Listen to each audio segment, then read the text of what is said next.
Welcome back. Two very intelligent fellows with two wildly differing worldviews make up this week's panel. Larry Elder is a one-man hat trick. He's a syndicated radio host, including on AM 870 The Answer, an attorney, an author. His newest book, out in paperback now, is called A Lot Like Me, A Father and Son's Journey to Reconciliation. We're going to have more on that a little bit later in the show. Fun fact, way back in 1996, Larry and fellow conservative Dennis Prager appeared in a short film directed by, of all people, South Park creator Trey Parker, called For Goodness Sake, which humorously addressed race in America. Look at. Oh my God, I did not know this.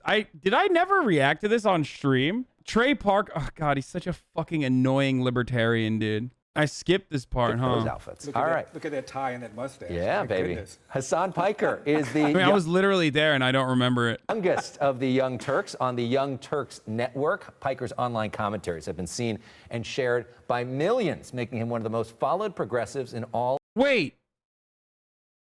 Oh my God. Hold on a second. It's top of the hour. It's top of the hour and it's time for a 60-second ad break, dude. Here's the ad now. All of social media. Recently, on the podcast Chapo Trap House, Hasan talked about his experiences on the live streaming website Twitch. He's widely followed there as well. Welcome to you both. Good to have you on The Issue Is. Thank you for having us. All right, let's start with the big news of the week, which is President Trump's comments about foreign interference. This is what he said. Do you want that kind of interference in our elections? It's not an interference. They have information. I think I'd take it. What do you think? I mean, was this wrong, what the president said? It's not the answer I would have given, and there hasn't been a single Republican that has backed that answer. And I was watching Fox and Friends this morning. He's already walked it back, and he said, no, I would go to the FBI. It was an ill-advised thing to have said. The bottom line, though, is there's been a 2-year study to find out whether or not he committed any kind of collusion, and he didn't. But isn't he basically advertising, even if I didn't collude before, I'm open to collusion now? I don't think he is. It was an imprecise answer to an imprecise question. I'm sure he's thought about it again, and he'd give a different answer now. What was imprecise about it, Hasan? I can't wait 2 years later down the line in the aftermath of the election when we find out that like there was foreign interference or something like that. Republicans will turn around and point to this moment in time and go, well, he was just joking, which is what they did with the previous instances of Trump's misspeaking. Look, I'm not a big Russiagate hysteric, but it is without a doubt that Donald Trump is a corrupt person. He is morally reprehensible. He demonstrates his corruption in wildly transparent ways, and the American people seem to just laugh it up and take it in. So I don't know. It doesn't matter. He can say whatever he wants. He literally said that he could kill someone on Fifth Avenue, shoot them, and the American people would still vote for him, and he was right. He was joking. And look, this is an imprecise speaker. He really is. I love that he literally did what I said Republicans would do immediately after I was done. I was like, no matter what he says, people will always say he's joking, and it doesn't matter. And he's like, he was joking. Obama was a very precise speaker. His 3 major decisions, in my opinion, were all based upon falsehoods. The Obamacare decision, if you like your doctor, you can keep your doctor. My mother, as she lay dying on her hospital bed in Hawaii, was suffering from having to fight with her insurance carriers. Turned out it wasn't true. The Iran deal was based upon a big lie, that there was a fight between moderate Ayatollahs and hardliner Ayatollahs, and the architect of that deal, Ben Rhodes, literally bragged to the New York Times that I lied about this. And the other one was when he pulled the troops out of Iraq and then later on blamed it on George W. Bush. Not true. He pulled them out because he wanted to, against the advice of his entire national security team. Now, why aren't people talking about those kinds of things? Well, because Obama's not the president, because Donald Trump is currently the president. And the fact that you have to reach so far behind and talk about the lies that President Barack Obama told in the White House to justify the lies that Donald Trump is telling currently is kind of shocking to me. Well, I mean, Hasan, when Barack Obama fails... I'm happy to explain why I refer to Obama. Can I finish? When Barack Obama fails on the policy front when it comes to the ACA, which did not go far enough, I agree with you. Didn't go far enough? I absolutely criticize Barack Obama for that. I think we do need socialized medicine, Medicare for all. Perhaps could have been more helpful for your mother, and I'm sorry for your loss. That's a whole nother debate, but let's go. Oh, I misunderstood what he was saying. I thought his mother died, which makes it more brutal.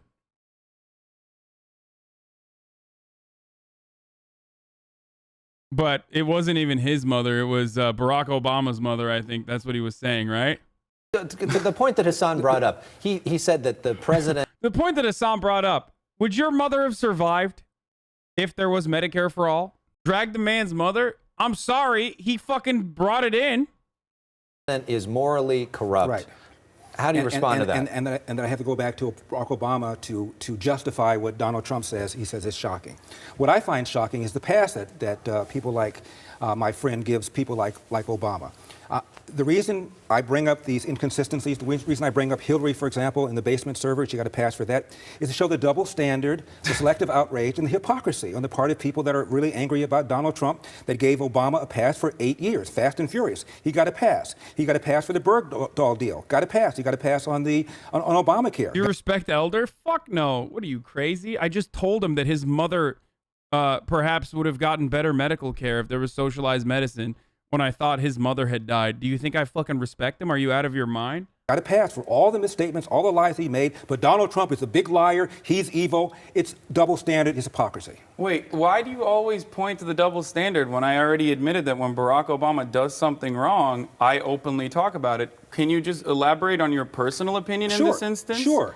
Rather than trying to engage in whataboutisms and pointing out double standards? Because don't you think that that's a little disingenuous to go back to double standards when we're talking about Donald Trump, who's the president right now, and you have to draw from so far back, like Hillary Clinton and Barack Obama? These people are not in positions of power. We're not drawing back to the... It's not okay. Two wrongs don't make a right, right? We're not drawing back to the 17th century. We're drawing back to just a few years ago. Okay. And dude, I can't believe this guy's gonna be the governor, dude. He's getting fucking obliterated by this idiot.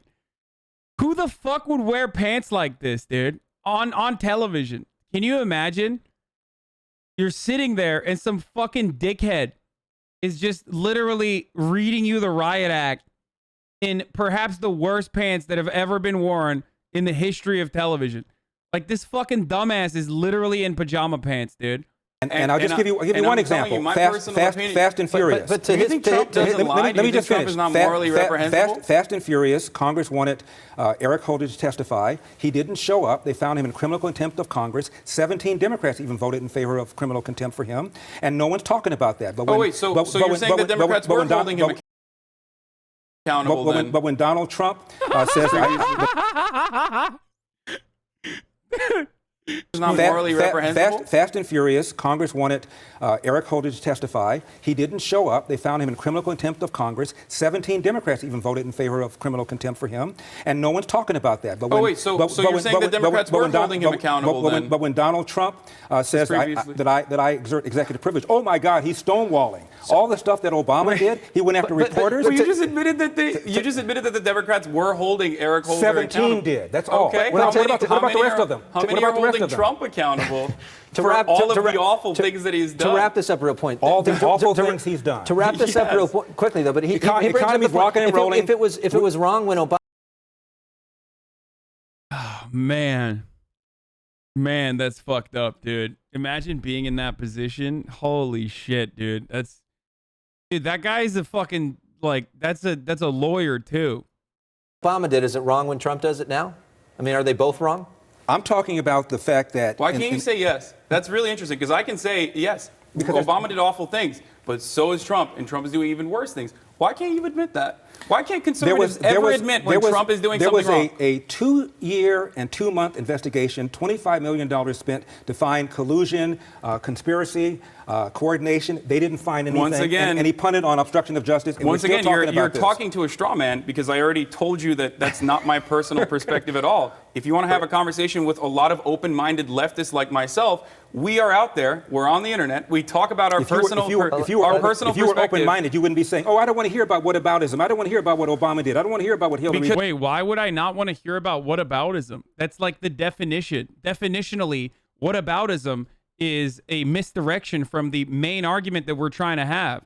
He's upset that I'm literally trying to keep him on track and force him to answer something that Michael that Alex here asked them personally. I don't know why I said Michael. And he's just like, if you were open-minded, you would let me deflect. If you were open-minded, you would let me deflect away from this conversation to something entirely separate. Because two wrongs don't make you do don't, two because wrongs it make makes a you right. look like you're a phony and hypocrite. I criticized and a Barack hypocrite. Obama throughout his entire We're gonna- presidency, and I criticized Hillary Clinton as well. I am not a hypocrite. We're gonna, you we're gonna, are afraid. We're going to talk about another issue now, Medicare which, for all? which Are you is kidding me? which is the And you're a libertarian? Which is And which you is want government to control medicine? Let's talk Hell about yeah. another issue, which is That's insane.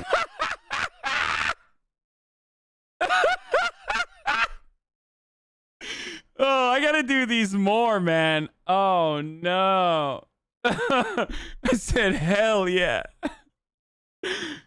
Oh, Jesus Christ. Gavin Newsom, hire me, motherfucker. I mean, don't actually, but you know, what the fuck are you doing, dumbass Gavin Newsom?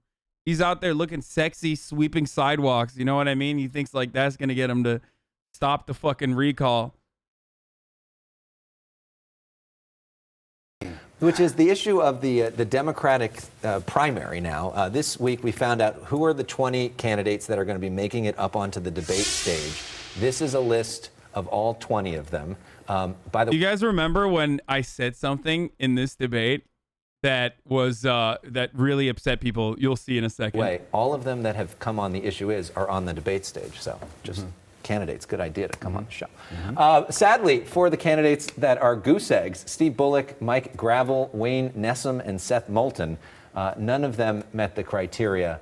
I know many of our viewers are crying over that. They will be missed. Mike Gravel is an entertaining guy. Where do you guys see the state of the race? Because I think you both might agree on something. Neither of you like Joe Biden.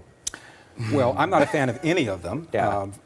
Me either, except for Bernie.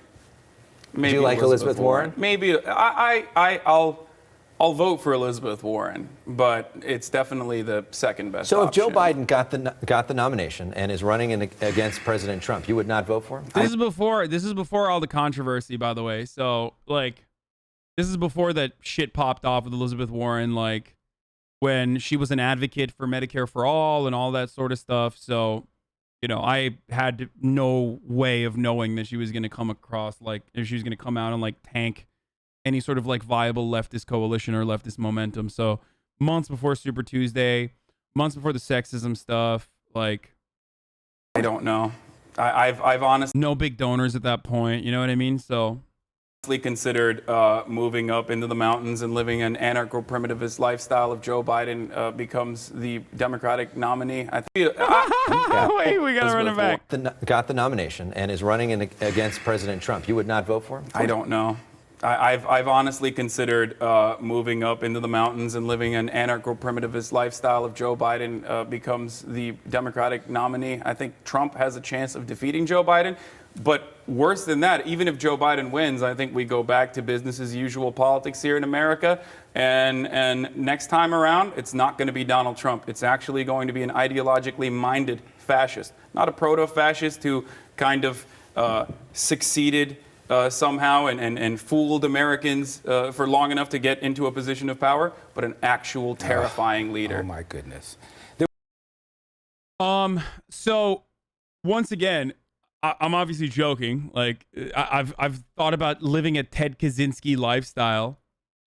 That was the joke, and yet people took that. There were liberals at the time that were so fucking mad. They were like, "Wow, I can't believe you said that!" Blah, blah, blah. Like they were fucking losing their minds. They're like, "How dare you?" But not only that, but also, my analysis is pretty fucking spot on, I think. We went back to business as usual politics, with a notable exception with Afghanistan. Significantly better than my expectations for Joe Biden, and I fucking defend it. Okay? I defend Joe Biden. I'm riding with Biden now. Didn't you admit that you lied about not voting for Biden to scare the libs into nominating Bernie? Yeah, until like the last fucking feasible moment of Bernie Sanders' candidacy, I would refuse to admit whether I would vote for Biden or not. But then after, when it was Biden that was the fucking candidate, I was like, listen, it's not my candidate, but I'm still going to vote for him.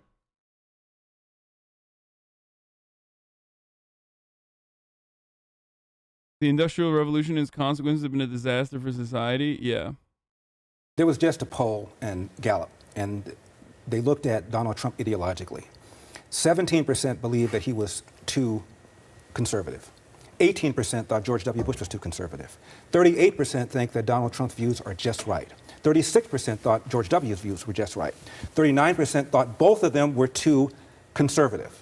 So the people perceive Donald Trump and George W. Bush to be almost mirror images ideologically. But I hear all this stuff about Donald Trump has changed the Republican Party, turned it into a party of cult. It's not true. People perceive them to be ideologically identical. I agree with you on that. I 100% agree with you. I think Donald, and we talked about this outside, Donald Trump is a perfectly sound Republican, but also George W. Bush was a war criminal. So I don't like George W. Bush either. All right, let's take a break. War criminal. Let's take a break. Let's let everybody cool down a little people, bit. Remember? Up next, Wait, what did it? About this outside, Donald Trump is a perfectly sound Republican, but also George W. Bush was a war criminal. So I don't like George W. Bush either. all right, For crying out loud. let's take a break. War criminal. Let's take a break. Let's let everybody cool down a little people, bit. Remember? Up next. That little thing, he tortured people, remember? With our panel, talk show host and author Larry Elder, Hasan Piker of the Young Turks. Larry, let's start with you. I asked this question to Congresswoman Bass earlier. Is this a failure of liberal policies in California? Yes, because part of the reason for the homelessness crisis is because of the lack of affordability. Leo Haney is an economist from UCLA. He estimates that because of zoning ordinances, NIMBYism, all the rules and regulations. That's so weird. My man is a straight yimby, Larry Elder. What's up, neoliberals? That's your governor, dude. That's your next governor. I'm sure all the fucking psychos in my mentions being like, bought a house and is a NIMBY now. Well, I mean, they're neoliberals. Of course, they love Larry Elder. But like, all the fucking weirdo yimbys that are supposedly leftists that are fucking screeching at me because I think that like, ultimately this does not solve the problem, like making more landlords. Anyway, let's keep going. Regulation that they put on people that want to build housing. Housing costs almost 50% higher than it ought to cost. So that is a failure of liberal policies. NIMBYs are not in my backyard, people. It's a housing argument. YIMBYs are yes in my backyard, and NIMBYs are not in my backyard. They're like fucking urbanists that believe that we should have more buildings and densely populated areas to solve the homelessness crisis. They're correct to a certain degree. Yes, there should be more readily available, permanent housing opportunities for people so they don't get priced out of the housing market and become homeless. So I do agree in building more housing 100%. But YIMBYs usually are just like advocates for deregulation and don't want to make any like new conditions on diverse housing, for example, or they don't want to make sure that like the housing that is built is assessing the needs or addressing the needs of the housing demands, or addressing the needs of people that need permanent shelter or people that need not to get priced out of the housing market. But the other problem, of course, is that a lot of people who are homeless have mental problems. They have substance abuse problems, and throwing money at it is not going to help. Why doesn't Elix have you anymore? No, he's asked me a bunch of times. I kind of curved him. I just didn't want to do it. But the government needs to get out of the way and allow churches and nonprofits to deal with this problem because government can't do it. Okay. I agree. I think this is a problem of liberal capitalism, 100%. And I also agree with everything that Larry just said. I think the solution is to decommoditize housing as best as possible through a series of different programs. Rent control was something that was put forward, and unfortunately, private interests were so powerful that BlackRock, for example, spent, I believe, upwards of $14 million or $75 million in just lobbying and marketing efforts to make sure that rent control that did not happen in the state of California. They're not in California, they just own a bunch of houses. There are 100,000 empty homes in the San Francisco metro area alone. And there are, 59,000 homeless people? It doesn't seem like, I know what the solution to this problem is. I think we all know what the solution to the problem is, and yet we can't grasp our mind. We can't just say it. What's the solution? Giving homeless people houses. It sounds ridiculous, but there are empty houses and people dying in the streets. What's more important?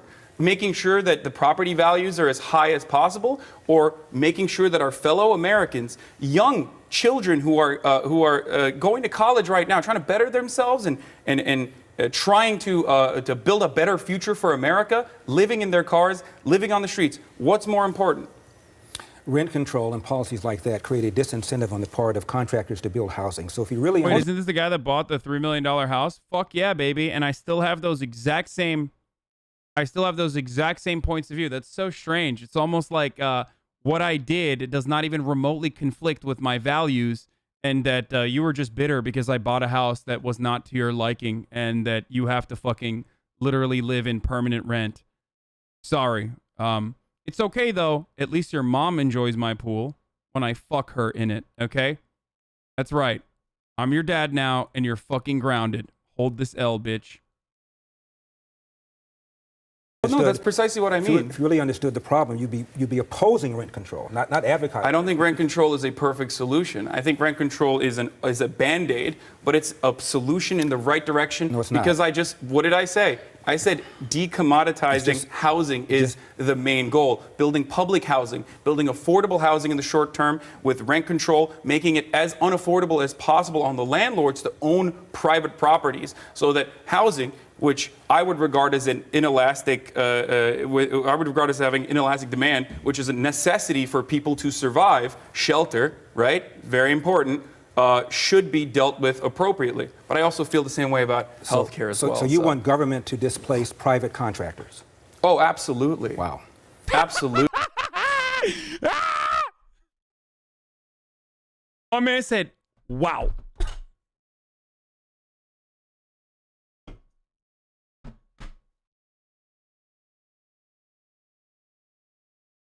Wow. Oh, I can't believe this guy's going to be the next governor. Holy shit. But I also feel the same way about healthcare as well. So you want government to displace private contractors? Oh, absolutely. Wow. Absolutely. I think private contractors demonstrably are failing right now. We are seeing this. We're talking about homelessness. Why do you think this problem exists in California? It's affordability. People can't buy houses. And you're right about the mental health issue as well. Again, another thing where our government is failing us.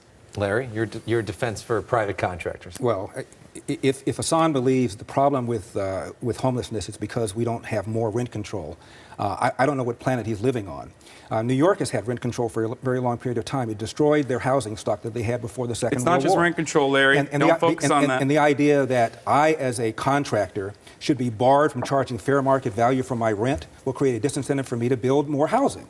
And single-room occupancy also has been pretty much regulated out here in California. We ought to rethink that. So we ought to unleash the private sector, not constrain the private sector as Hasan wants to do.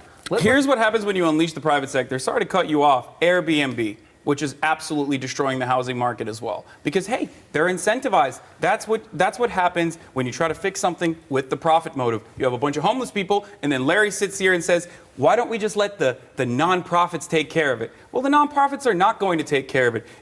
If we wanted to wait for people to be nice to one another, I don't think we would have gotten into this problem in the first place. Let's talk about another issue. The California passed. Wow, almost like my points of view have not changed at all. That's so crazy. I should have just played the Sigma music the entire time throughout this. But no, dude. Hey, guys, keep yelling at me about how fucking I've changed because I bought a house or some shit like that. Right?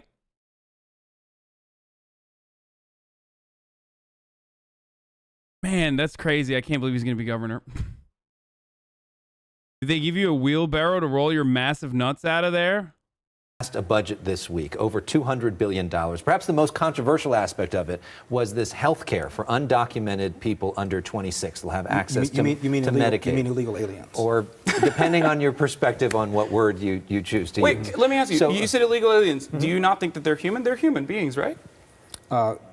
Is there a term called undocumented in the U.S. Title Code? It doesn't matter. Are they human beings or not? I'm asking you a direct question. It doesn't matter. We're having. You want to have a conversation about the legality why or whatnot? Ask me some stupid question like that? No, they're gerbils. Of course, they're human beings. Oh, okay. So then that's fine. Then we should give them health care. There we go. The question is, what should we call them? Larry!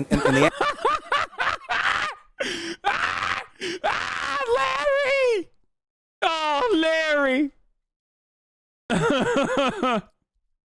answer is the precise name in the title code for people in the country illegally is illegal alien. Not undocumented. It's not in there. Why not are you illegal trying to immigrant, back it's not- into? it's not- Why are you not in trying to there. back into the legal Hasan, conversation when we're trying to have a conversation around morality? Obviously, I understand how the law works. The law is also susceptible to changing. Now, let's have a conversation about the morality of whether or not we should be giving these people health care. Well, I think that it's good. let's ask the question though in terms of because money is not infinite. So Sure. it's sort of the choice for California taxpayers when we have so many other problems, including homelessness for so many California residents. Is this a good use of California taxpayer money to give it to pay for this? Yes, No, absolutely. absolutely not. Absolutely. I think we should solve the homelessness problem as well, as I demonstrated in a few different ways and how we can make it a little bit better and mitigate that problem. But we should also absolutely help the people that are here already, that are working in all facets of industry, that are contributing to taxes. I mean, these are just human beings. You can call them undocumented, or you can call them illegal, you can call them whatever you want, but these are human beings that are existing. A bigger welcome mat for people to come here illegally. In California, already illegal aliens can drive cars legally. In California, the illegal aliens. This guy's like literally like his advocacy is like we shouldn't let them drive cars. How are they gonna get to the fucking avocado fields, motherfucker? Huh? What do you want? Can get in-state tuition, which somebody in Wisconsin born here can't get. It's Wait, outrageous. do you hear yourself though? Like you want to bar human beings from driving around? Well, just because they were born on another side of an imaginary border. Here's the governor's perspective on this, because I asked him that same question, and he says, "I'm sorry, dude. Oh, Jesus Christ." Beings from driving around. Well, just because they were born on another side of an imaginary border. Here's the governor's perspective on this, because I asked him that same question, and he says, look, they're here anyways, they're going to the emergency room anyways, it's going to be more expensive to treat them in the emergency room, so we're better off giving them health care so then they can get preventative care. What do you say to that? The answer is you are creating incentives on the part of people to come here illegally, to come to California and take advantage. Why not kill them? And take advantage. Why not kill them? Why not enslave them and put them in camps then? Yeah. I'm serious. This guy is a piece of cake. No. This is a serious question. I mean, this is a serious question. Because I don't use the term if you want to bar human beings, are they human beings? Are they human beings? No. That's just ridiculous. You talk about straw men. You just did that. That's a question that I'm directing to you. I'm not making a statement. Here's the difference. Here's what I'm asking you. People should come to the country legally. How far should we go? People should come to the country legally. How far should we go for those who are here already, though? Should we kill them? You said you're fine with not giving them cars. You're fine with barring them from driving. You're fine with barring them from access to health care. How far should we go? Should we put them in little camps? We should maybe ship them away? Not reward them for coming here illegally. Okay. I agree with President Donald Trump. So how far do you think we should go? May I answer the question? We should get rid of the bad hombres. Those who have done real serious crimes, they should be gotten rid of. And there are hundreds of thousands of people already that have deportation orders, and we haven't rounded them up and gotten them out. They ought to be gotten out. Do you think everyone with a deportation order is a bad hombre, or do you think people are just getting deported at a higher rate now because Donald Trump wants to make it seem like he's doing something? He's prioritized it, and if you walk down the street and you're an illegal alien, you cross the street illegally, you're not being deported. He's talking about bad hombres, and I like the way he's doing it. All right, we're gonna have to leave it there. Before we go to break, though, we got to give a shout out to the Toronto Raptors and their #1 fan, Drake. And in NBA Finals, they'll be known for their injury. I love the end sequence there. Shout out to the Toronto Raptors.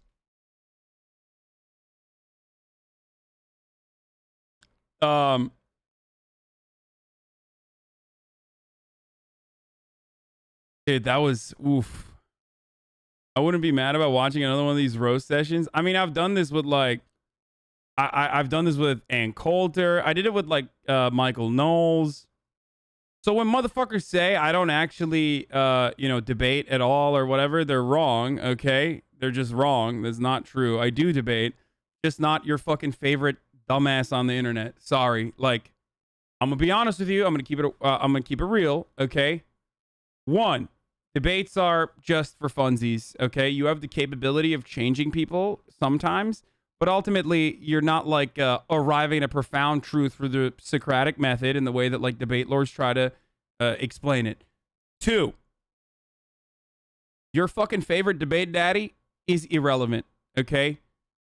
I'm only gonna do it if it's cool, if it's a cool opportunity. I have a big enough, I'm reaching out to a big enough audience. and it's going to be a fun experience for me. So sorry if I refuse to debate whoever the fuck you like keep putting forward because like, you know, some random neck-bearded essayist is like, you know, crying about whether or not I peed when a fucking YouTube video was playing in the background. Like, I'm not going to debate them. That's not fun. That's not interesting. That's not, you know, it's not in my best interest. So no, I'm not going to do that. Okay. So I'm just letting you know.